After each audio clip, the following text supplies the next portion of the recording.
My one gripe with this show was that GFW. this was not even remotely made to look like a GFW broadcast. It was just the Raw pay-per-view with the commentary. With English commentary. Which is fine, but I thought that we would get a production. GFW should have made this a production. They should have, had their own cameras. They should have shot it themselves. They could have had their own graphics on there. And most importantly, there were multiple segments where the language they're speaking in is Japanese because they're in Japan. So we're kind of awkwardly sitting through these segments where they're talking in Japan and there's no translation. Yeah, at first, and I remember you had the same reaction when the show opened up. Yeah. I was like, "Wait, are we getting the Japanese broadcast?" I actually started to call up my cable company.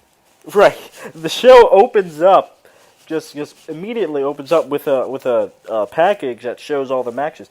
The whole thing is in Japanese, and that's so fine because it's from Japan. But if we've got an English broadcast, shouldn't there be something so that we know maybe the same package, but in English, possibly? Yeah.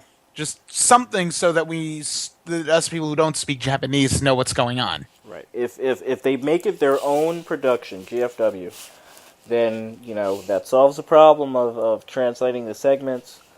And they should have also had a Japanese translator sitting next to them at ringside.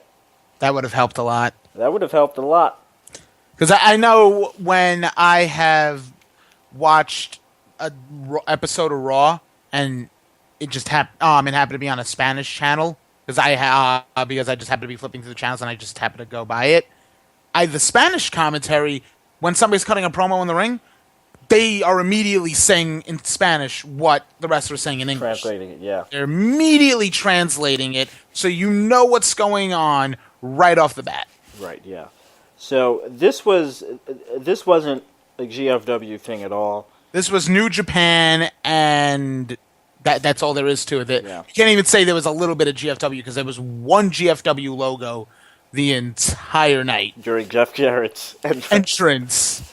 And you know what? There was one mention to GFW, I think, the whole night, too, at the beginning.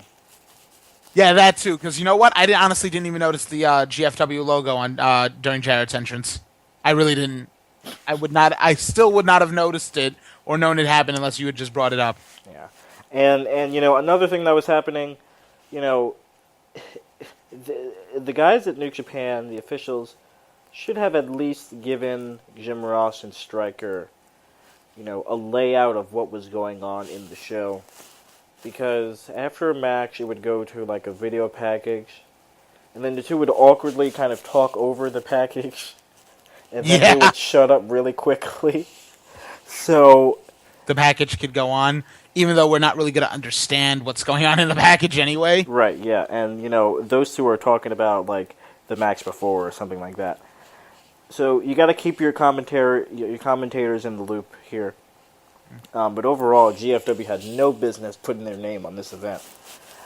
Because the only thing that GFW really did was pay the announcers. Like, the announcers are paid by Global Force Entertainment. But that was pretty much it.